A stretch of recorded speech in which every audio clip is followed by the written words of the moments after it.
All right. Welcome to Coffee with Cobb. My name is Christian Baker. I'll be your moderator today. Thank you for those who are joining us. Today, we will be talking about automation in accounting and how artificial intelligence makes dollars and cents for you and your company. Today, for our presenters, we'll have Mark Klein. He's our professional services manager.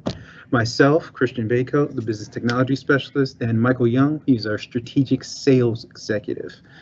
For any of you who jump on later, we'll have like a recording that'll be hosted on our website, or they'll be sent out to you if you've registered on our website as well. So that'll be made available for you after the webinar, and I'll cut it over to Mike. Mike, can you start us off? Hey, thanks, Christian. So like we do pretty much on all our presentations, the first place we'd like to start is by kind of outlining the current state for most organizations and why we're really looking to solve these types of issues. So, when we look at accounts payable today, when it's a manual process, we know that it can be slow, inefficient, and extremely costly for organizations. So just to kind of reinforce that, a kind of staggering number that we have to share today is, manual processes, depending on how complex they are, as it pertains to approvals, can range anywhere from $12 to $40 per invoice. So, when you start to look at that, just by adding technology and artificial intelligence, you can actually bring that cost the whole way down in the ballpark of $3 to $5 per. So as you can see, it's a pretty substantial savings by moving in that direction. Now,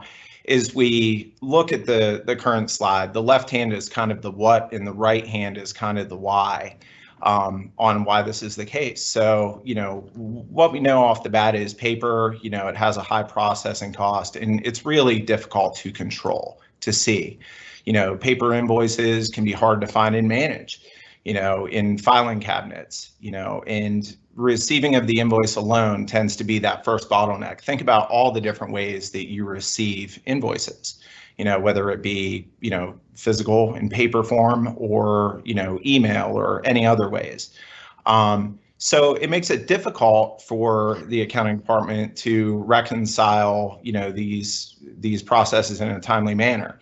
There are a lot of suppliers out there that are demanding shorter payment times and even encouraging organizations to hand them in early for early payment discounts. So when you start to look at those things, it's definitely worth entertaining solutions that can help solve that. Now, when we start to kind of dive into why that is the case, organizations have independent silos. This is becoming somewhat of a common theme in our other presentations for any of you who've been able to attend.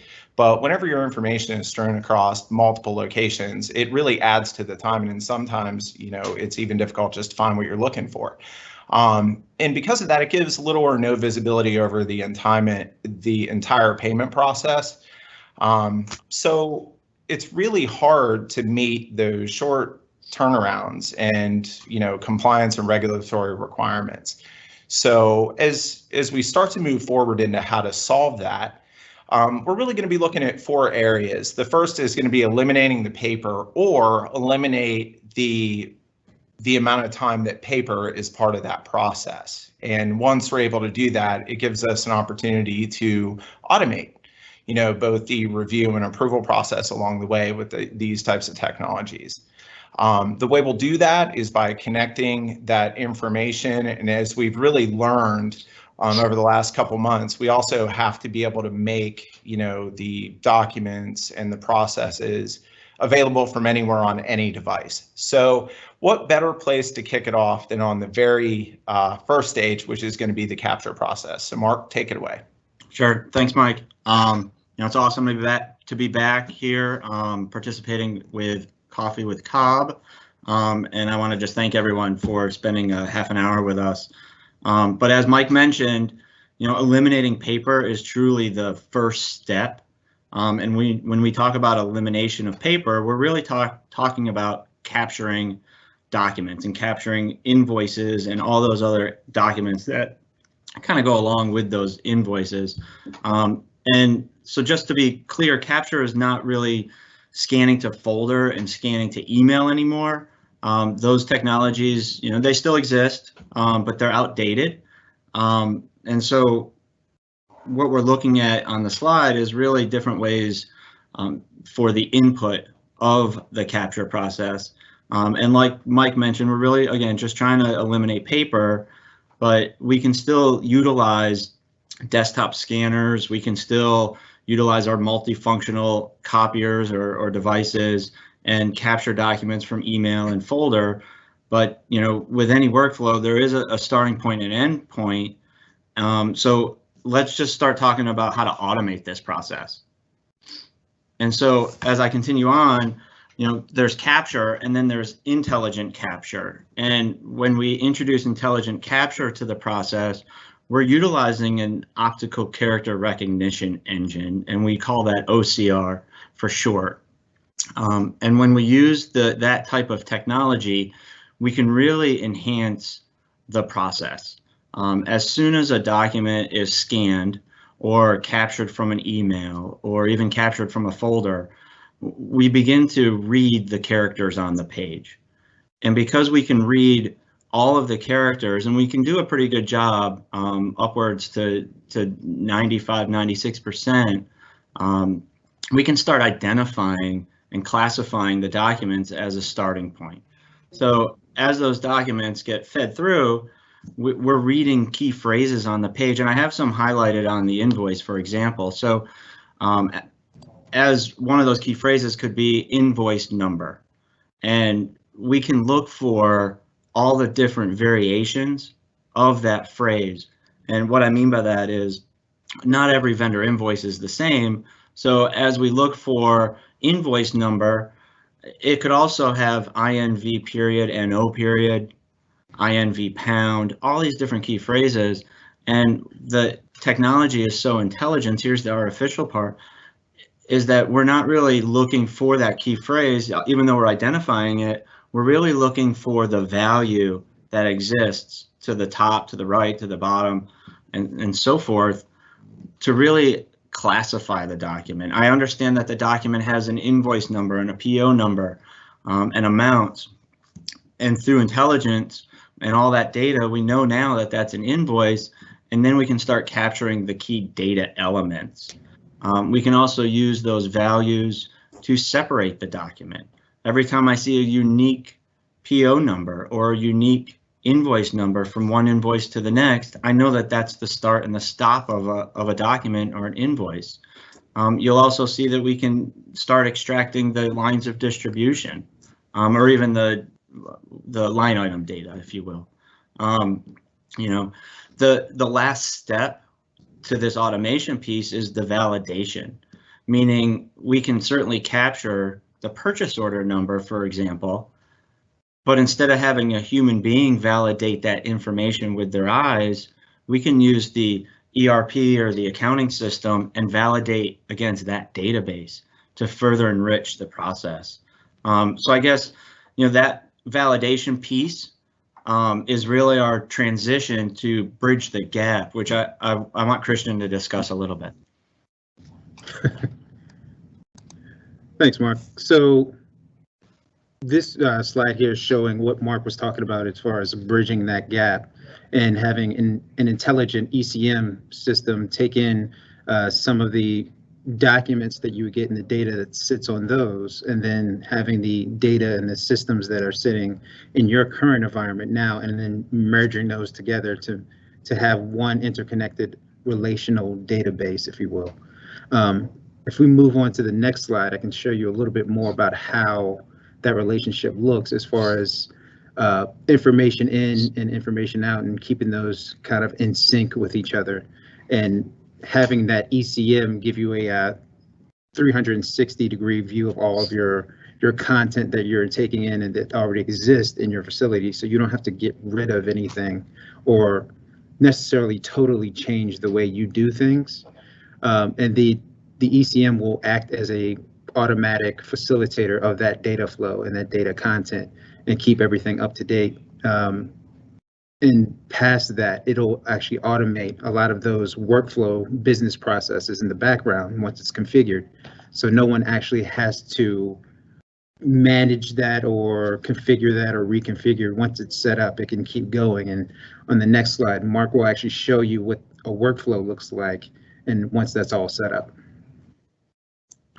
Thanks, Christian. So, like we just mentioned, capture is the first step in this process, but what do we do with that captured information? And that captured information is both document and data. And what we see in today's world, without all of this automation is we see a couple different things, whether that's a paper process, very manual, and it goes from desk to desk to desk, and it's sneaker knit. And I'm walking that paper from one physical desk to the next. We also see processes where we scan the document in to an email and then forward that email around the organization, waiting for approval processes to take place and to happen. We also see that in folders, and that's why folders are dying, because it's very challenging to manage those documents, invoices in those folder locations, just trying to find the invoice at that point. But this workflow map, and I just kind of thank the person that put that together at last minute for us. They know who they are.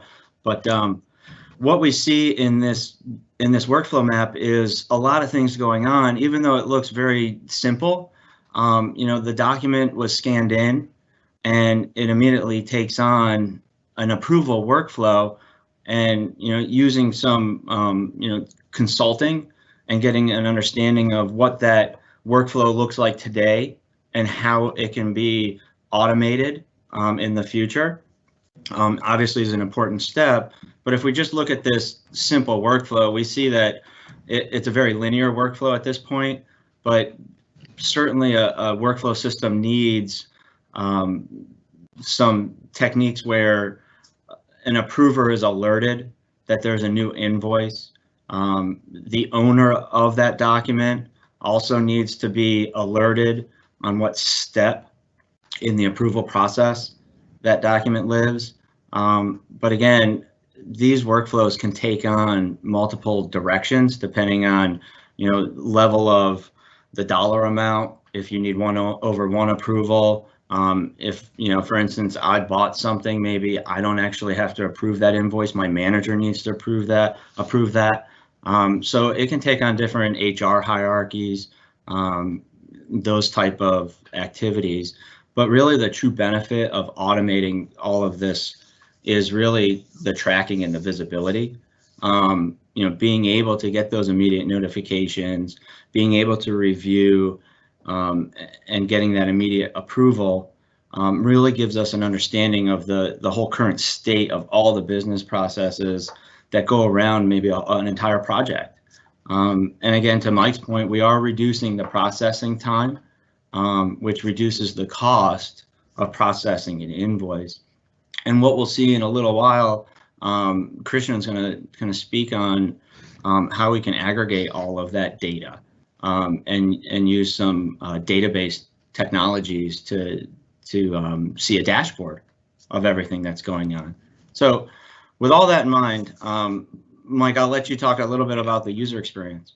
Yeah, perfect. And even before moving on, for anybody out there looking at this specific workflow here, it's a simple workflow. It's really worth kind of figuring out, how much cost is in the process for you. If things are sitting in email inboxes without notifications, the time spent looking for things. If the answer is an immediate, then we definitely want to at least have a conversation about what's best for you and how we can improve that. So, as we move forward, as important as the ability to track and monitor is, the vehicle for which we do that is as important as ever. So, whatever the solution is, or whichever you would settle upon for this portion of your business, you want to make sure that it's accessible at the office, at home, on the go, whether it's laptop, tablet or phone. Having access to apps that can allow you to very quickly approve or deny something as simple as that can greatly reduce the turnaround time for those. And when it comes to implementation, not only is agility really important on this part of it, but as we kind of move into the implementation or the deployment part, it's equally as important. If your organization, is set up right now where they still prefer things to be on premise, that is available. If, you're kind of making that jump like most organizations are today towards the cloud, it's available for that as well. And then, in some cases for organizations, it makes sense to deploy it in kind of a hybrid state. So we have all of those available for you. Thanks, Mike. As we start talking about, the aggregating all of the documents and data, we can also make use of all of that information when we talk about security and securing our documents and making sure, the right users and the right groups of people have the proper permissions to make use of the content. We can also do something called automatic permissions. So, based off your configuration, the metadata can actually decide how that content is really secure. Beyond that, if the metadata changes, the permissions can automatically change with it. If you take yourself into a folder world, folders can't make those decisions for you, but the data that goes into a content management system is more dynamic.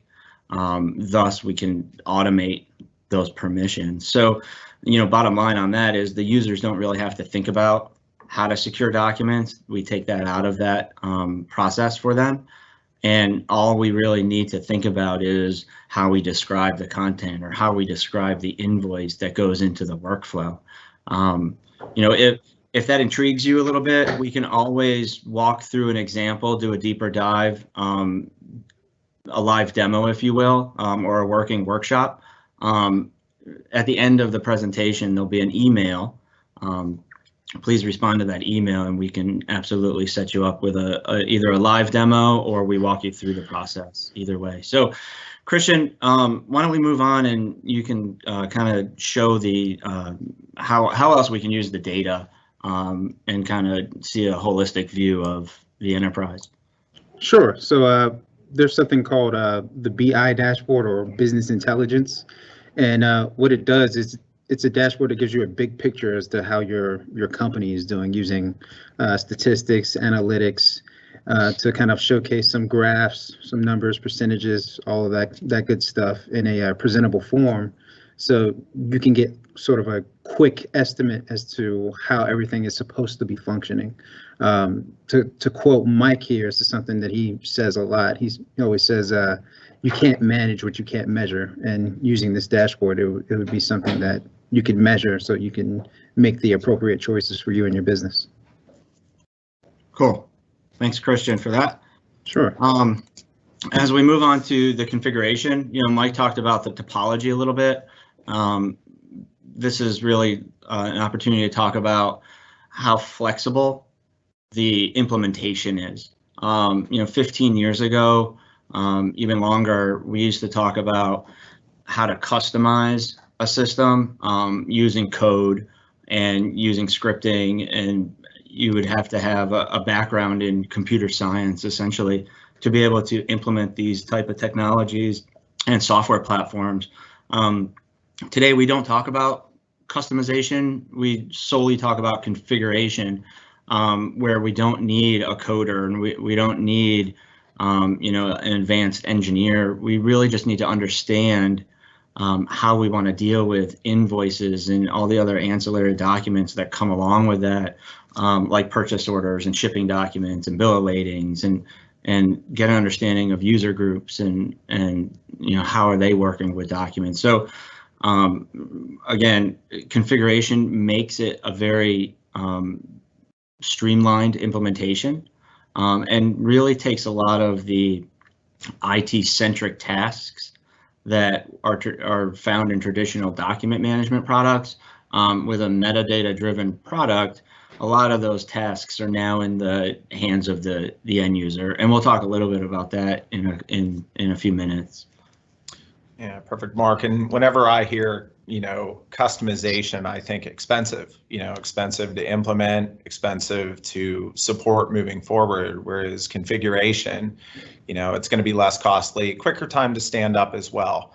Now, everything that we've talked to at this point has been centered around an AP solution, but before we move forward, I just wanted to kind of share with you that the type of solution that we're, presenting today can really have an impact in other parts of your organization outside of accounts payable. It can allow you to manage contracts and agreements, or, shipping documentation, purchase orders. So, a lot of times when we're focused in on something, it's really in a very specific spot, but it's just important to note that, a solution like this can have an impact in many other areas of your organization.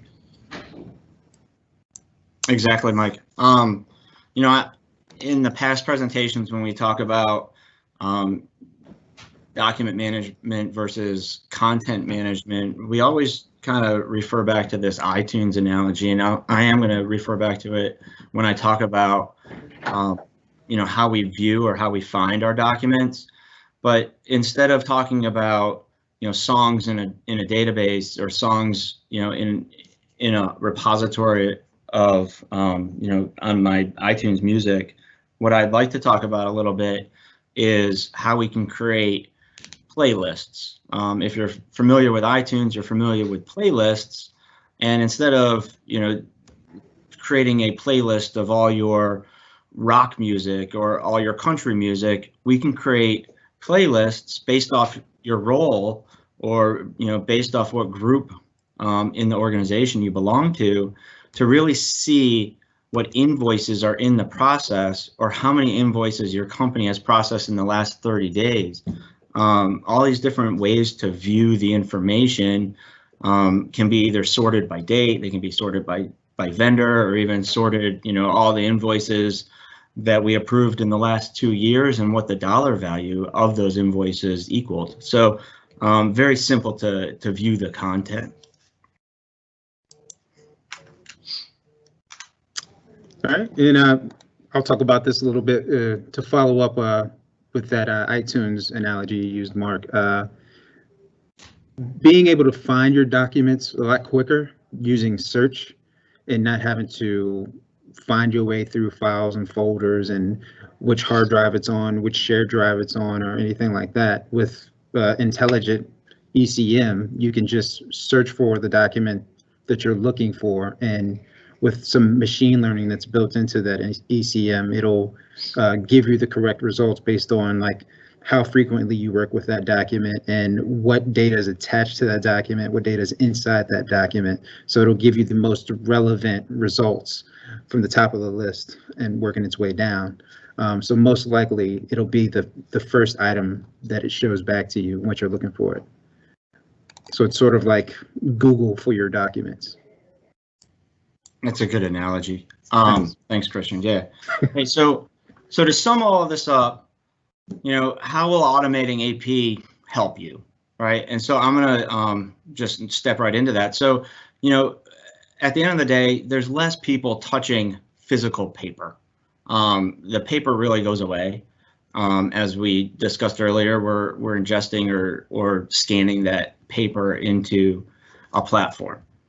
There's no more hunting down the paper invoices and really asking yourself, did Karen put the invoices in the file cabinet, or did she take these invoices home with her, or are they shoved in her drawer somewhere? Where are the invoices?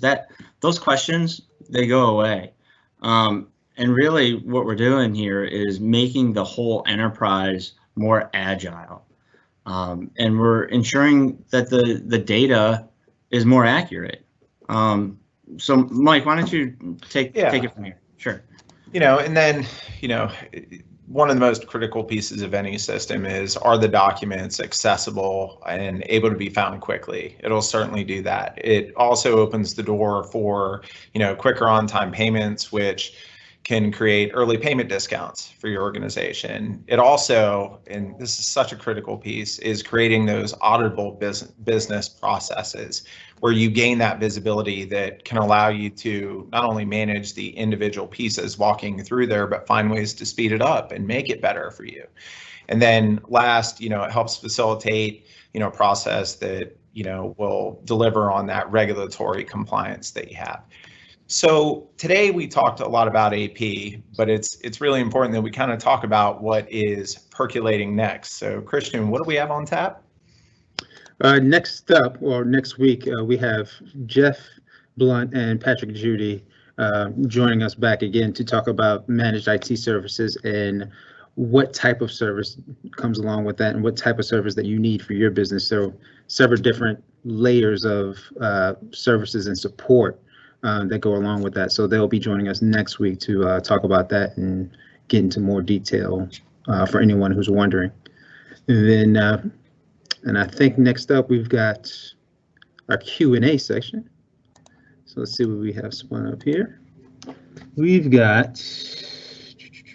have Sal returning again. Hello, Sal. And he is asking, can intelligent capture read handwritten values as well in a workflow or capture workflow? I like that question. I'll take that, Christian. Okay. I like that question. So there is a big difference between machine print and handwritten documents, but I wouldn't necessarily say that handwritten documents can't be captured by intelligent capture using artificial intelligence. If you refer back to a tax form, depending on what age group you're in, I guess, a lot of us use an online system for that. But, if you go back to an IRS form, those forms have comb boxes on them. I would typically draw a picture. It's hard for me to do that today, but those boxes, whether they're a comb box that have those vertical lines in them or even full-on boxes, each of those boxes represents one character. So we can teach the software that every time it sees these comb boxes or boxes to do a little bit of cleanup around those boxes, remove the lines first off, but also understand that each box contains an alpha character or a numeric character, and that kind of enhances the accuracy. It depends on also how neat the human being is, right? So if you tell on the form always write in capitals, capital letters, that'll also enhance the accuracy. So I don't necessarily stray away from handwritten, but it's always good to kind of get a sampling of what we're trying to capture, and that way we can determine what degree of confidence or what degree of accuracy we're going to have on those documents. So. All right. Let's see, and we have another question asking about whether or not they can have multiple layers of approval in a business process. So say approving invoices, for instance. Sure. For some reason, I always take on the technology question. So I'll let you continue on. So in a workflow, I always state if you can document the workflow, process map it, get a whiteboard out and say, well, this is where the invoice starts and this is where it finishes and these are all the steps. If we can define all the steps, as long as we don't get into a question where, well, we don't know what's going to happen next, we can draw out that workflow. We can develop that and automate it on a platform to specifically answer the, can you have multiple layers? If it's a 1-over-1 scenario, employee to supervisor, that definitely can be a business rule. If there's any type of dollar value that it needs a second level approval, if the invoice is more than $500, well, it requires 2 or even 3 levels of approval. Approvals can happen simultaneously too, because they don't always have to be first come, first serve. They can get routed to multiple people at once, and after everyone does their approval, then it can get released to an ERP or an accounting system at that point. Yeah, it's all dependent on the business rule of that account, right? Right. All right. See, I can give it a few more minutes. See if any more questions come in. Mike, do you have any possible follow-ups you wanted to address?